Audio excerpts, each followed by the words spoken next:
What up, YouTube? You already know Big Lou tapping back in. What it do? Big Lou and MCR2. Baby. Bye. So I'm hella tired, man. I'm gonna go ahead and do this video though. I've been wanting to do this video for the past about 3 or 4 days at least. And then today, I see Scott Bernstein did a video about it. And then I heard somebody, dude over there in Pennsylvania, he said some stuff about it too, which I'm not gonna say. Okay, so the question is, if you guys know the thumbnail, if you can tell from the thumbnail, I'm not sure what thumbnail I'm gonna use yet, but there's a couple of thumbnails that I picked out that have his name on the picture, but then there's a couple that don't. So it's Angelo Prisco, Genovese Capo regime from the Bronx, but he was a damn, wow, it's really pink right there. It looks weird. Anyways, yeah, I feel like I got bit by something or something right here. Anyways, he also was a skipper of a New Jersey crew, but he's not from New Jersey. He's from the Bronx, and he also ran around Yonkers area, stuff like that. But the question is, and this goes to the video by O.C. Shortz, which O.C. Shortz did not say he was an informant. He just put it out there like, I'm going to say right now, was Angelo Prisco an FBI informant? Question mark. Right? I'm going to say absolutely not. But wasn't good that he sat down with law enforcement. Right? So he was born 1939, died June 2017 in prison. He first got arrested, I believe, in 1958, third-degree assault. Second arrest came in 64, a fight at a high school football game in Yonkers. You know what I mean? Angelo and his brother, I think his name's Pasquale, are first cousins to the Meldish brothers. Okay? It's believed that he got made around 1978-ish.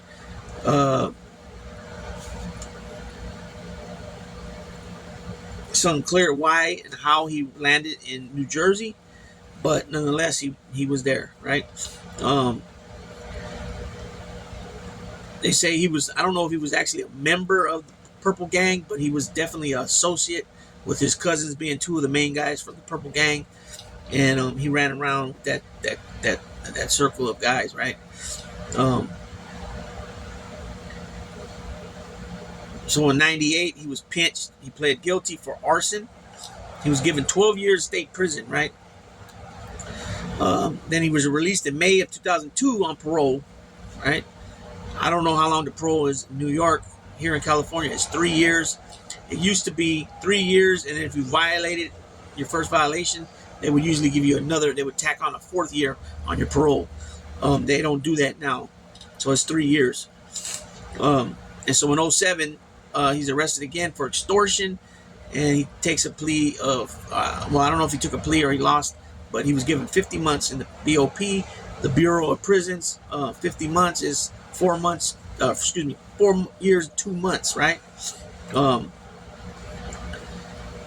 And then you got this guy, Jeff Santini, who he's claiming to be the son of now deceased John DiGilio, ex-boxer out of New Jersey, and he claims to be his son. So Prisco takes this guy under his wing. This guy is wired for sound. He picked up Prisco on, on wiretaps. Not sure how incriminating it was, but he did speak openly about certain things, like John Gotti and stuff like that. Shout out to what's his name, Jeff Proctor. He put. I just watched the short 5 minutes ago of Prisco speaking to Santini as he's recording him on the wire.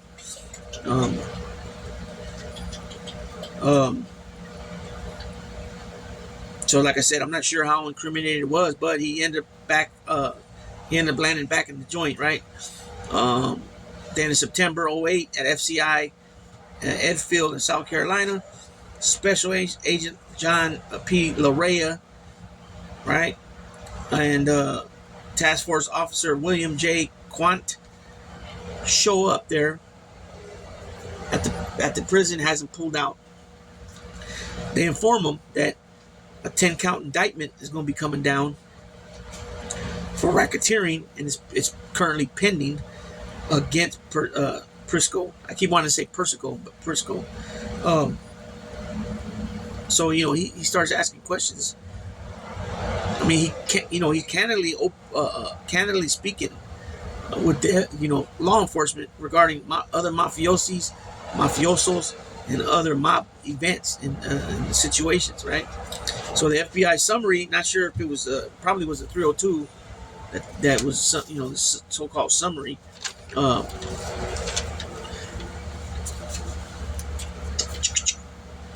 Prisco states that Santini and others who are rats are not they're born that way. They don't just become rats and cooperators. They're born that way, right? So you got Angelo Nicosia, aka Angelo the Zip.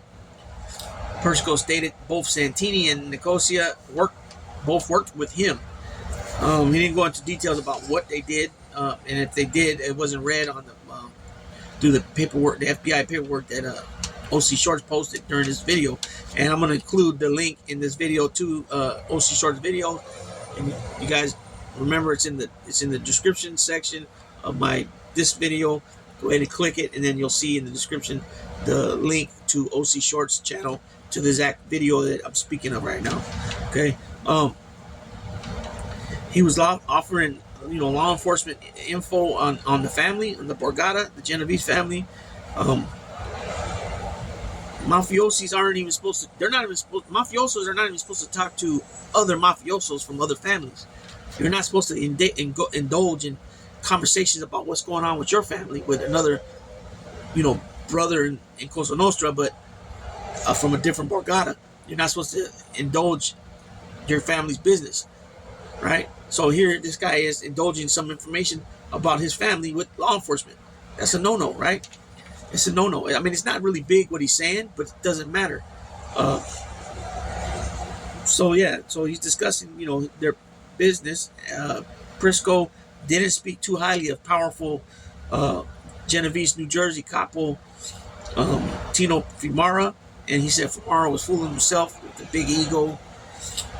Prisco said they, as in the West Side, Genovese Borgata had only one true boss, and he's gone. And which Chin had passed away in 2005, and when this is being spoke about, it's 2008, so it's 3 years later, and Chin's been gone. So he says, Prisco says that anybody that's in that number one position is only acting, not official, because our boss, the only boss we had, is dead. Which that don't even make sense, right? Because the only thing about it that makes sense is that the Genovese is real, I don't know what's the right word, cagey. They're very elusive. They'll have a guy that's like a figurehead that looks like he's the boss. He does some of the big talking, like with Tony Salerno, but in fact, he's not the boss. He's maybe the third guy insulated. He's maybe the third guy in charge. Maybe he's the street boss, but not the actual boss. But which would make no sense, right? At that 3 years after Chin passed, I mean, unless they just didn't have a guy that was solid enough to take over. We know Benny Eggs was his underboss. He was locked up. They even subpoenaed him to come to court to try to get him to tell, and he was like, you guys got me. You guys are playing games with me. I don't have nothing to say. I think he was doing 15 years. He was already in his 70s at the time. I'm not sure if he made it out. Quiet Dom was acting for a while. You had a few guys, 3 or 4 guys at least for the Genovese that were at different times were acting bosses. But by now, 2008, 3 years after Chin passes, why wouldn't they have an official boss? Is it because maybe the captain are not unanimously selecting somebody? Maybe that's what it is.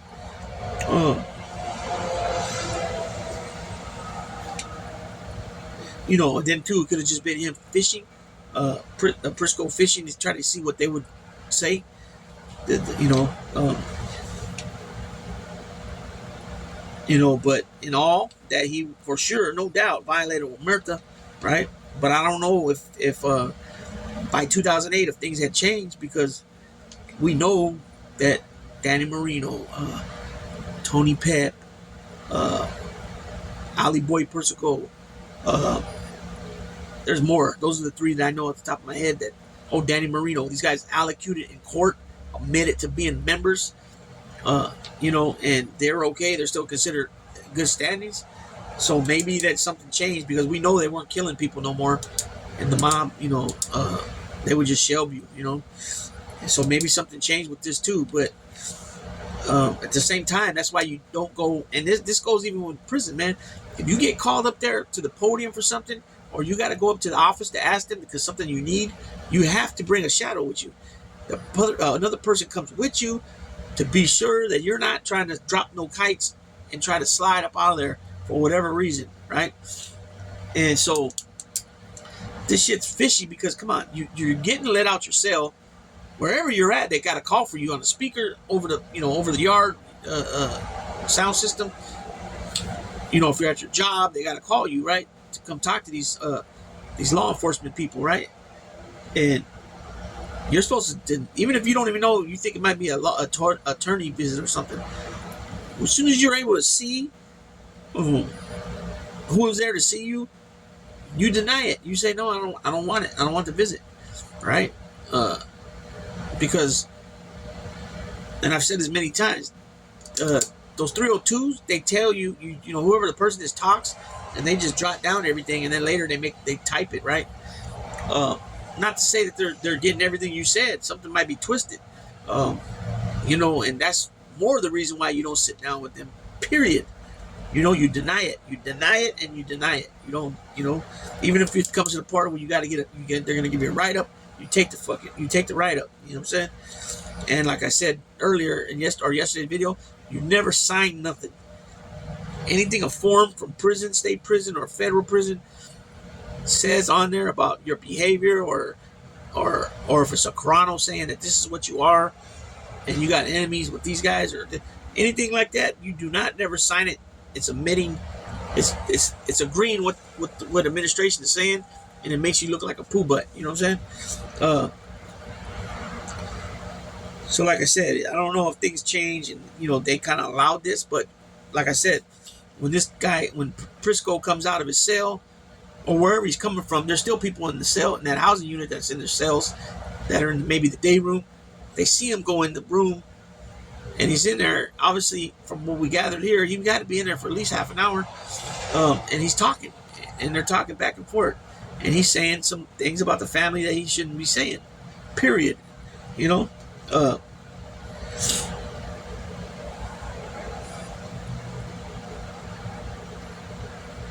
And so there's always, people in powerful places that come together, obviously, in order to squash certain things, certain situations and such. They stay away from others and warn people to stay away from other things. Prisco opened up to law enforcement about his marriage, where he was involved with a divorce with his wife, and that his family is as in the West Side, the Genovese, are not what they used to be. Very interesting there. You know what I'm saying? What do you mean by that?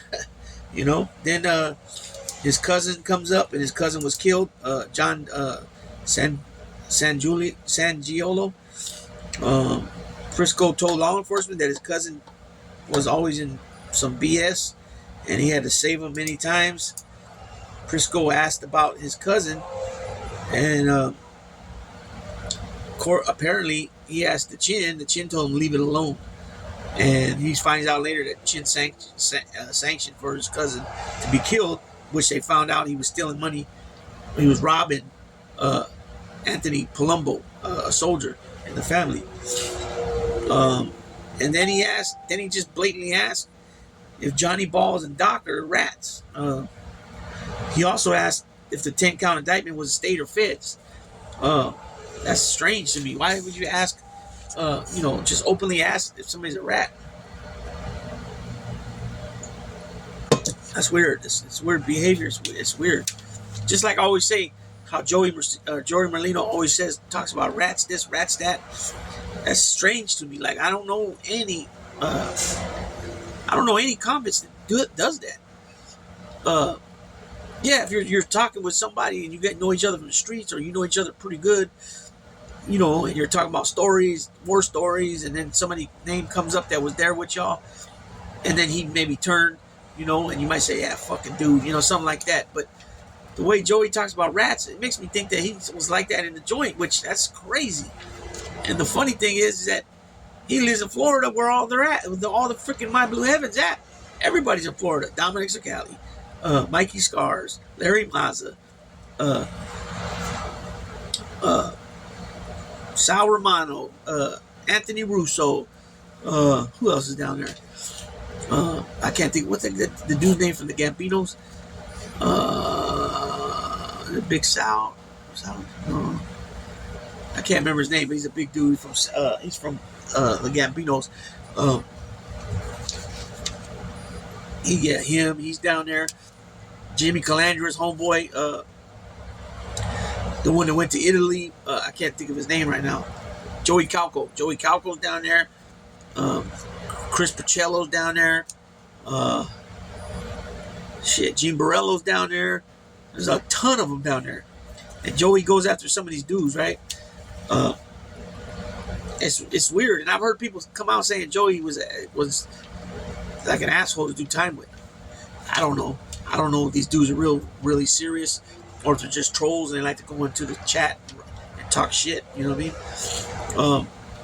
So like I said, Prisco was supposedly told by Chin, but maybe it was Benny Eggs, maybe it was Quiet Dom. One of those triple OGs told Angelo Prisco. One of those guys, like I said, those triple OGs that was in that number one position as boss, you know, told him to leave it alone. Don't ask no more questions about his cousin. It's a done data. It's over with. Dead issue. Leave it alone. You know, some of these guys, you know, draws way too much heat and attention. And the old school way of, you know, mafiosos was, you know, you conduct yourself professionally, just like how it is, how my people say what to, you know, how we should conduct ourselves, you know, as professionals at all times, which some people get lost in that shit, right? It's just simple, you know, etiquette, right? But, you know, conducting yourself in a not a normal fashion, but a normal fashion, but a, you know, respectable way. You know what I'm saying?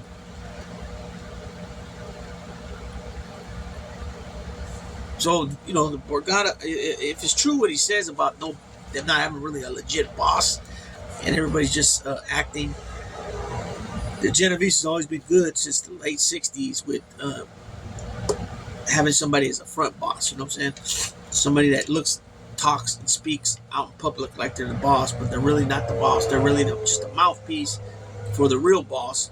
Not to say they don't have juice, because they wouldn't be in that position if they didn't have no juice and weren't smart, right? How do you run something and pretend like you're the main guy with no brains up here? It just doesn't happen. So, you know, some say Chin was boss way before they say he officially became boss in 81. Some say he was already the boss when Funzy Thierry and was acting boss, as well as trying to think who was after Funzy Thierry. Jimmy Squinalani, whatever his name was, he took over for I believe he took over for the New Jersey dude. Oh man, I can't think of his name right now. Anyways, the Genovese always had powerful captains in New York, of course, and New Jersey. Jerry Katina, I believe he was acting boss, and then Jimmy Squint took over for him. But it might have been Tommy Ryan Eboli got killed, and then Squintlani took over. You know, and they did that figurehead thing for a while. So the West Side, which is the Genovese, they call the West Side, are the only Borgata in the 5 boroughs of NYC that move in silence that way. Where even when you go meet them, you're lucky if you get a meet to sit down with them. You got to go through 4 or 5 doors. I heard John Panisi say that it was like going through a maze to get to wherever you're going to meet these guys. That's how slick they got it, because they're tired of getting told on and people wearing wires. You know what I'm saying? So they're always going to be constantly. I mean, I would. I don't give a fuck what the person felt like. You know, if people keep wearing wires on them, and that's the thing with the Genovese too. When these guys get cracked, it's for something minor.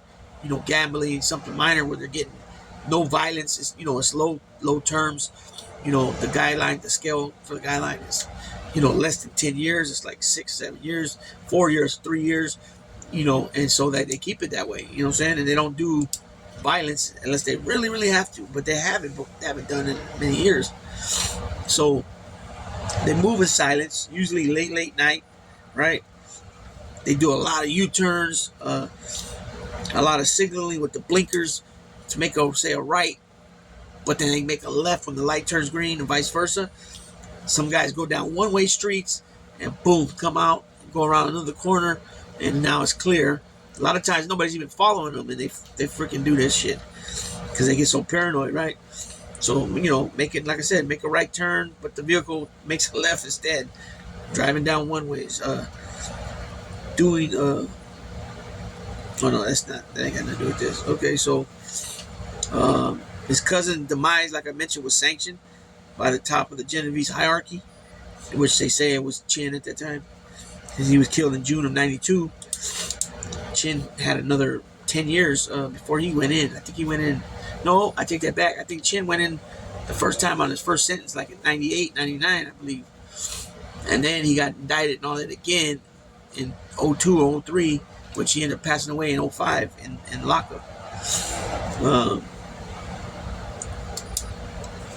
So yeah, Prisco. Wait, I already mentioned that. Okay, so Palumbo, yeah, first cousin. And it was okay. So these cops, law enforcement, they also let him know that he's a suspect in his cousin's murder, along with Johnny Balls, John Lito, aka Johnny Balls, and Paul Giacchione, aka Doc. Right? And so them two, along with Prisco, they lure Sangiolo to Prisco's Bronx, New York social club. Right? And Prisco told his cousin to get in the car with Leto, aka Johnny Balls, and Paul Giacchione, aka Doc, and they shot him. Right? June 92. And he ended up going to getting life for his cousin's murder. Let's see. And so Lito and aka Johnny Balls shot his cousin, Prisco's cousin Sangiolo, numerous times. Killed him, obviously. He left him in the back of the van, the vehicle they were in, his dead body, and then he parked the van in a McDonald's parking lot. The body in it, with his body, at McDonald's parking lot. I mean, wow, how stupid can you be? They got people out there from the drive-through, people in the dining area, people going in, walking in. They can see you parking and all that. They can see the van. Some vans catch people's attention, right? Especially it's one of those painter vans, those white ones with no windows. A lot of girls and women have been abducted in those type of vans. So just think about it. You pull up to a McDonald's, you're in one of those type of vans. People are pulling up. It's going to catch their attention. They're going to look. If not having cameras, right? This is June of 92, so I can't remember how the camera system were back then. I'm pretty sure there were some cameras that were decent enough to figure who that is that might have showed his face, you know, after the crime or during the crime, or whatever it is they're looking at, right? Some guys make the mistake coming into an apartment complex. There's cameras everywhere, and instead of them keeping their face down or covering them, you know, they're just walking around normal. And now the cameras, you know, the news is that night. The news, 10 o'clock news, is being ran, and your pictures everywhere. You know what I mean? So this is the thing, right? It doesn't matter what was said or wasn't said. The fact is, especially if you've taken the oath of silence, it's never permitted to go into a room and sit down with law enforcement, right? It don't matter if it's local cops, county sheriffs, state police, state parole, federal agencies such as the marshals, the FBI, DEA, the ATF, the Secret Service, any of those. You don't sit down with any of them, right? Period. Like I said, it doesn't matter which agency. It doesn't make a difference. It's still a no-no, plain and simple. Now, what he talked about, I wouldn't consider him an informant because he didn't go into no details about the crimes they were doing. He just mentioned at one point that Santini and the other guy were, I forgot his name, Nicosia, was working with him or for him. And that's it. He didn't go into details about what they were doing or nothing. So, but the fact that he's bringing up Tino Famara's name, Tino, I believe, was still alive at that time, bringing up his name, it doesn't serve no I don't understand that.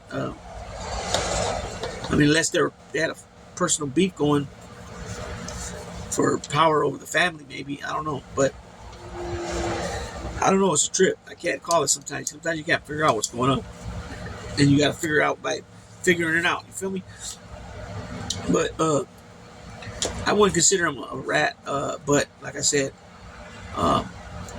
you can't do that, But he was all right. He ended up passing away. From my knowledge, he didn't get ran off the main line. I heard somebody make a comment that, he wasn't doing life. He was doing some time, 2-3 years. But he never came out that last time. He ended up getting indicted while he was in there. And he never came out. So, it's funny too how, some of these people come out and talk. They've never done time, but they want to talk, they talk like they've been there, done that. I've said this, I don't know how many times. There's some guys that just make honest mistake about what they say. There's other guys that got a shitty demeanor about them, the way they think they're all that and then some, right? Basically, they treat their freaking, somebody comes in the chat and asks a question. It's not even nothing funny. It's just a question. And the guy gets all bent out of shape and starts talking shit. Like it's like it's female tendencies, bro. Straight up. It's bipolar bullshit. And yeah, of course, somebody comes in that's like a troll. Pretty much who's who when it comes to that. But I've seen many times where somebody will ask a question that has something to do with him that was kind of funny that happened. Whatever it was, the boxing match, whatever it was. And he gets bent out of shape real fast. I don't understand that. Some people don't catch on that fast. Some people can hear you talk about Tony Ducks Corallo, 4 or 5 times, and they'll probably learn something new 4 or 5 times. You know what I'm saying? Instead of pretty much retaining everything you hear that first time, and definitely the second time, you got to show your peoples again. You know what I'm saying? That's the funny part right there. That's the funny part for me, So, you never sit down. This is plain and simple. And the other point to that is that here you are talking, and the agent or the cop is jotting down what you're saying, right? Who's to say he's jotting it down just like you're saying? Who's to say he's not interpreting what you're saying differently and he writes it down differently? More the reason why you don't sit down, because you don't know what's going to happen. You're not in control in that position. You are if you just say, nah, I'm good. I don't want to talk to you guys. I'm good. Take me back to my cell. Or bring my cellie over here then. You know what I'm saying? Something like that. Because that way now your cellie or one of your partners is right there and he can verify that you're not trying to lock it up. You're not trying to tell on nobody. They're just giving you information about whatever the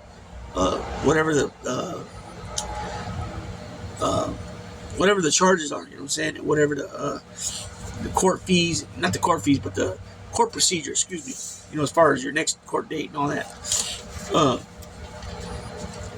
So yeah, it's, it's more the reason you don't sit down, right? It's simple. If this was found out, this was 2008. So if this was found out, maybe, I don't know. Like I said, maybe something changed. Because we're seeing that type of stuff, right? Nobody's getting killed. Nobody's getting beat up really bad. They just walk away from the person. You know what I'm saying? And so yeah, so that's where I'm at with that. And some of these people, they talk journal. I'm a journalist. Yeah, okay. If you're a journalist, act like a journalist. Stop putting your 2 cents in things. Just report what you found out, and let the people decide what they think about that situation or whatever. Right? It just don't make sense. The questions, the quality questions. It's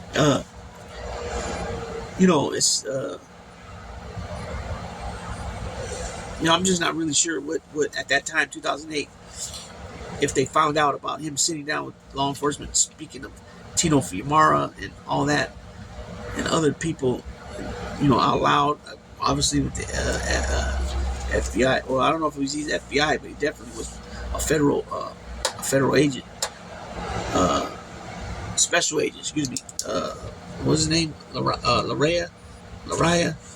The other guy was a state organized crime task force officer or detective, and that just looks bad, right? Because when you're in the county jail, you get called out for some things with medical. Sometimes if you're on certain meds, they gotta check your blood pressure every day to make sure you're okay with the medication. For like drinking alcoholic and stuff like that.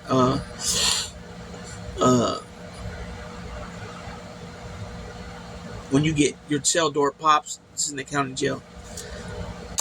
They say your name. Hey, for example, Prisco. Go to the counselor's office or go to the. I'm trying to remember what that little room is. What they call it. Yeah, someone say counsel office. I'm not really sure. I can't remember. They changed. I just don't remember that part of the jail. If it's if not that part of the jail, but because it's changed the system, right? Before, everybody used to go back to prison for violations. Now you do the violation in the county jail, and they can only give you 6 months with half.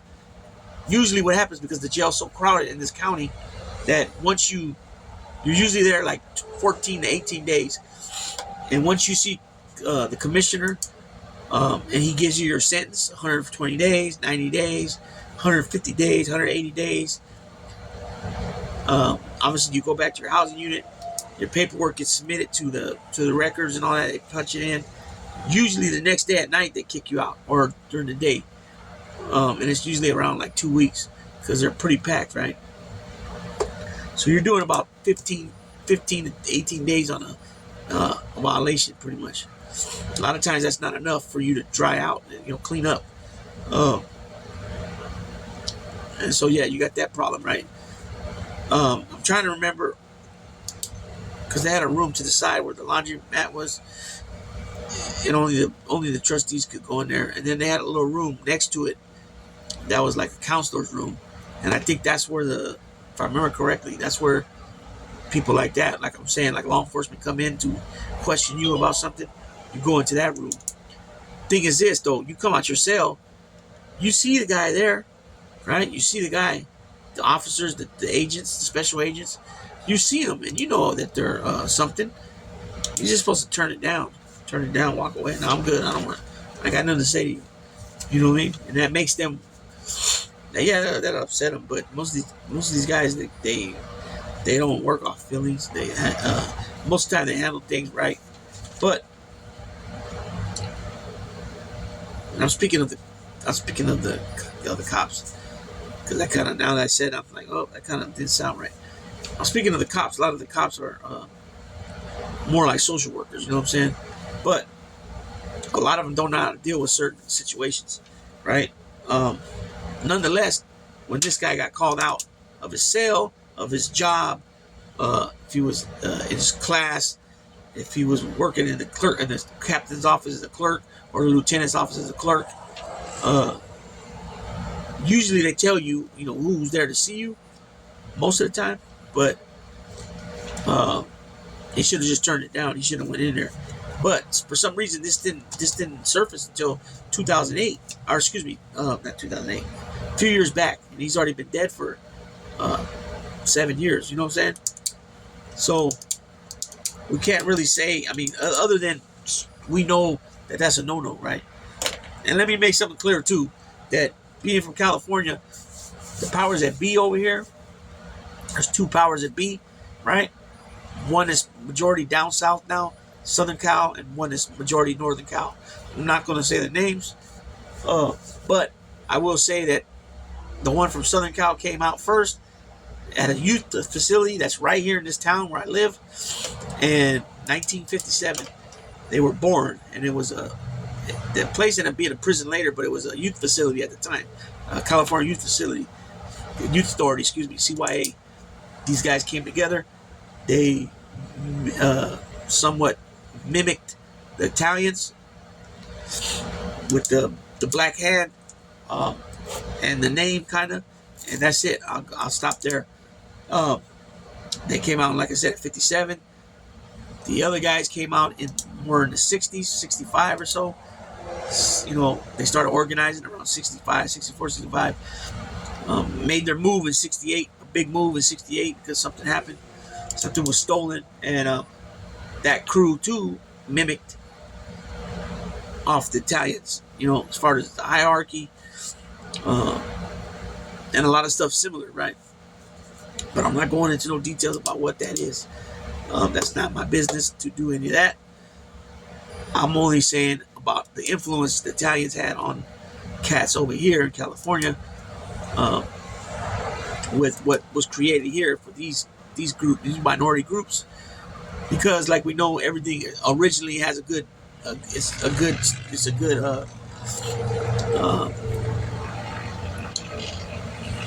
you know, it's got a good, the narrative is good. The agenda, the original motive for the coming together and making this crew, this clique, this old organization, whatever you want to call it, is always usually, no matter what nationality, they come together to protect their own.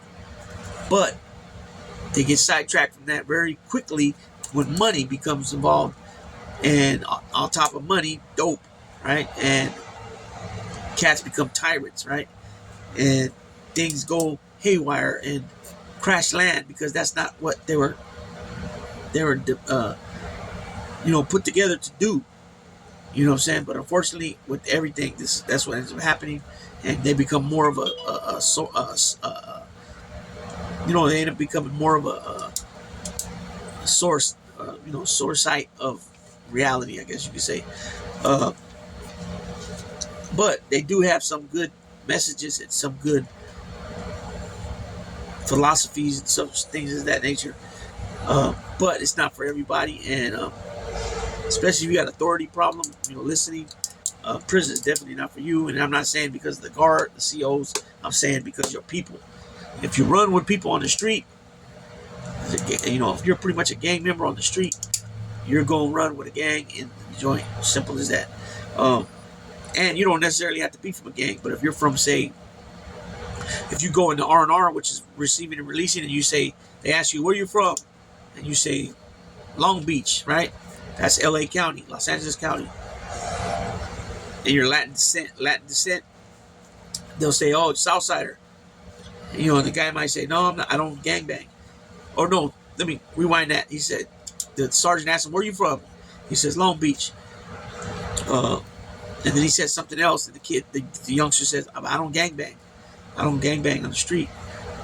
So a lot of times what the COs would do, the sergeants in R&R, they'll still put you in a cell with gang members, right? Which is fucked up for you, because now you're in their house, you're going to follow their reglas, their rules, right? And do their rutina when they do it, right? And here you are, not even that at all on the street, and you get caught up in the web. You got to have balls. And not only balls, you just got to be a man and go take, hey, look, I don't know what you tell them people. If it's north, south, if you're Latino and you send you to a north, in the cell with a north guy or a south guy, at some point you got to go up to your cellie and tell them, look, I do not gangbang. I don't want no part of what's going on here. I never signed up for this. And they'll, respectfully ask you to leave, right? And you find another place, another cell. But I've seen so many guys over the years get caught up and get labeled as a gang member and they never gang bang ever in their life. And just because their skin was brown and they come from a Northern California city or a Southern California city or a city near Fresno and Fresno County, and then they'll put them down as a bulldog. When in all reality, you should be Mexican non-affiliate or a Latino non-affiliate, which they got others, right? I've said this before. State prison, California state prison is you're black, white, or Mexican, right? Anything else besides Native American falls. Oh, you got black, white, Mexican, Native American. Native American used to be under the same bed color card as a other. So anything besides what I just said, black, white, Mexican, falls under the other, right? Except for, my bad, let me read. Except for border paisa, Mexicans from Mexico, which you can call them paisas, you can call them border brothers, you can call them, whatever. Usually it's one of those. Those guys they're on their own too. So you got, and when I say Mexican, you're black, white, or Mexican, Native American. The Mexicans break down into four different things, right? You got the paisas, you got the north, the south, you got the central, which is the bulldogs. So you got 4 different cliques of Mexicans, right? Which it's overall called Mexicans, but a lot of us ain't Mexican. We're of Latin descent, but we're not Mexican. Which is okay, but I mean, you get labeled things. You don't want to be labeled something you're not. Regardless of if it's okay and you feel cool about it, whatever it is, it is what it is, So, any other nationality, obviously Puerto Rican, I'm Puerto Rican, that would fall under other. But for the fact that I don't go other when I'm in the pen, that's just it. I'm not going to say no more. You got Cubans, Dominicans. Even though I never even met a Dominican before. I met a dude who was half Dominican, and I met one in jail one time who was Dominican. He said he was Dominican. I don't know. I never met a straight up Dominican though. I never met a Venezuelan. I never met a what else? Uruguay, Paraguay. None of them, right? Everything else I have: Colombian, Brazilian, Bolivian, Peruvian, Ecuadorian, Panamanian, Costa Rican, Nicaraguan, Salvadorian, Guatemalan, whatever, Honduran. I met all them guys, especially the Central Americans, Hondurans, Salvadorians, and Guatemalans, Nicaraguans. Especially the first 3 I said, their numbers have spiked really high in the past. Well, actually, to be honest, originally they were going to L.A., MacArthur Park area, and some migrated up north, San Francisco. There's still some out over there in San Francisco. That's what it's, that's what it is. Anything I see guys Russian be other. I see guys Armenian be other. I see guys be straight white boys be other. Because on the street they run with Asians. But most of the guys that are like, say, white dudes, when they come in the system, no matter if they listen to rap or not, and they dress like me, they still go white, but they still down with the, with the shit, pretty much, A lot of guys don't do that nowadays. A lot of guys will try to slide out and go, like I said, other. But depending where you're at and who's there, who's there in the other card, you're gonna have probably some 2 or 3 big Samoans. You're gonna have some Tongans. You're gonna have some, other nationalities, Fijians. All that, and everybody starts to come together. Even though there are others, they all come together. The Islanders come together with the Asians, and the Latino others come together, and it's a trip because depending on what pin you're at, the others could be eating. And not eating, but eating or kicking it on your same side day room and using your same phones. And then other joints, the Latino others don't, and they're on the other side. But the Samoans and the Asians are always going to be on the same side I'm on. So that's a little tricky there. But yeah, so I kind of put a couple different subjects in this, but anyways, you know, at one point it was like always third degree shit, right? Where you write letters, your cellie has to screen your letters before you mail them out to make sure you're not putting nothing in the letter that when they read it, talking about the COs before they mail it, they read everybody's letters. You put something in there like, hey, I need help, I got to get out of here, or you know, there's going to be a stabbing tomorrow at 12, or whatever information you're giving up. You know, you could write it on the letter and put it in an envelope like you're mailing the letter, and then inside there, the tower cop or whoever grabs the mail and goes through the mail, they'll find that letter if they're doing their job and see that you're letting them know that stabbing is going to happen tomorrow or on this day. Something happened with this guy and he got to get out of here because he's going to die, or you know, whatever. You have that all the time going on. Another way they cats do it too is that they'll get the medical form, if put some information on that, and put it in the medical box, and then you know they end up giving it to custody, you know, eventually, and they come and see you. What's this about? And then you just like, I gotta move me on here. I gotta be out here. You know what I'm saying? So it's a trip. And so it's always the third degree with your own peoples, and it don't feel good when you get the third degree. You know, you're being asked all these questions on paper, right? I'm not gonna go into details. It's just called a new rival questionnaire, NAQs. You got a first one and a second one. First one, I haven't been in there some years now, but the first one used to be about, last time I was in there was about 15, 14 questions. And then the second one is like 50 questions, right? And when I started doing time, that second one was only like 10, 12 questions. Now it's 50 plus questions. And I'm pretty sure it's bigger than that now after all these years. And a lot of stuff they want to know, personal stuff though. You know, money, what you got your money, where your money comes from. They might even ask you for your social security number. Explain how you're getting your money. You know, a lot of different things, right? And especially if you want to make those moves and become part of the elite, like they call it, then you know you're obligated more in certain situations than somebody that's just just a regular old homie that's trying to do his torcido, his time, and go home.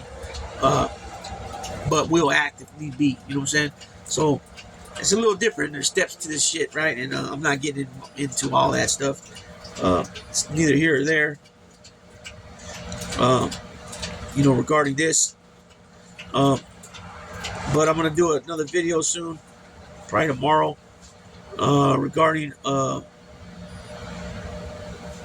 law in Louisiana that needs to be reformed and actually just a repealed, period, taken out of the books.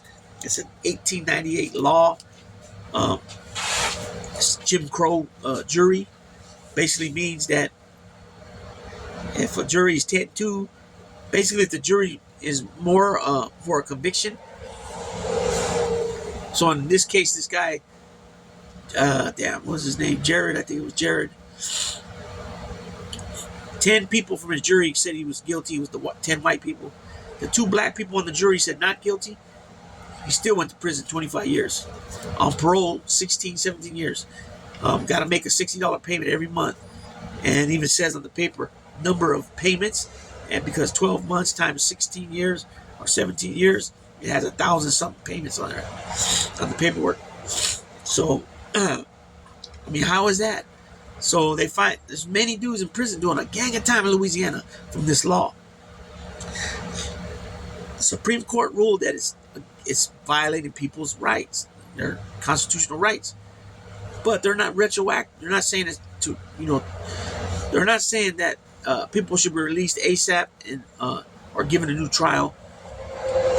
And they're basically saying that, and I don't understand why they say it's unconstitutional, that law. But they're not going to say, well, hey, you guys got to go back and make it retroactive so all these guys can come out.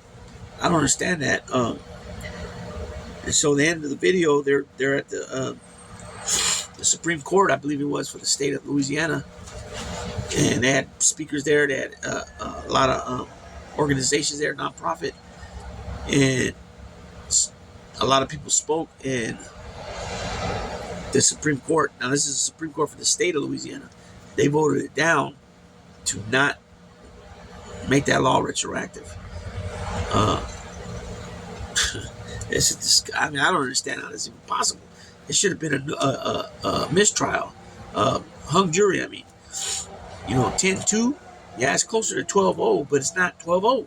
So how is he going to prison off that? How are all these guys getting 25, 30, 45 years? Everybody that was in that room with the guy all did major time in the state of Louisiana. And if anybody knows about Louisiana, especially Angola, when you go out to work, it's like working in the plantation. You know what I'm saying? It ain't nothing different than back in the 18, whatever it was, when blacks were out there in the fields being whipped to hurry up and work harder, work faster. Then when I seen that they, they were still picking cotton, but it was because that's what they wanted to do. It was part of their land now. But when you see the Angola thing, it's like straight plantation. You got the guards on horseback with their rifles. They got dogs right there. They're on ATVs. And I believe the guys, if I can remember correctly, I think the guys are shackled while they're working. That way they can't get a straight stride when they're running. And you got some of these COs rushing these guys to work harder. I mean, I don't get it. Like, these dudes they're working. Obviously, they had to behave in order to get that job. Because where they live in the prison, it's a different area, and it's like an honor area basically. So that's when I talk some prison reform. Most of the time, thus far, I've just been talking about how certain people like Bobby Manna, Vic Arena, Vic Amuso, they need to be released. They're hella old, right? Vic Arena, don't even, from my knowledge, what I've heard, he don't even know who the hell he is. He's got to wear diapers. Not making fun of the man, but it's just that's what happened to him. That's what hit him. He's got to wear diapers. He needs around-the-clock care. Let him go home and let his family take care of him. They are willing, and they want him to come home. Instead of all these tax dollars, with people having to be in there and be his nurse 24/7. Bobby Manna's even older. I think Vic Arena's 88, 89. Bobby Manna, I believe, is about 92 now, 93. Donald Trump's sister is the one that convicted him. And a few years back, he tried to do a compassionate release. Trump's sister said no for I think it was 1987 or 1988, conspiracy to kill John Gotti and Gene Gotti. Never was an attempt on the guy's life. And he's been in there all these freaking years. 36 years, 38 years, something like that. The man's 91, 93 years old. He's still, as far as I know, he's still in pretty good shape as far as up here. He has a lot of health problems. I mean, what are you holding him for? I mean, he's so far removed from the life. He went in the 80s, the late 80s. We're already in 2024. What is he going to do? He's not going to go and take the family over. I mean, his life, he's definitely golden years. You know what I'm saying? Especially if he gets out, it'd be definitely golden. You know what I'm saying? But you got those guys, and there's other guys too that are in their 70s and 80s that should be let out.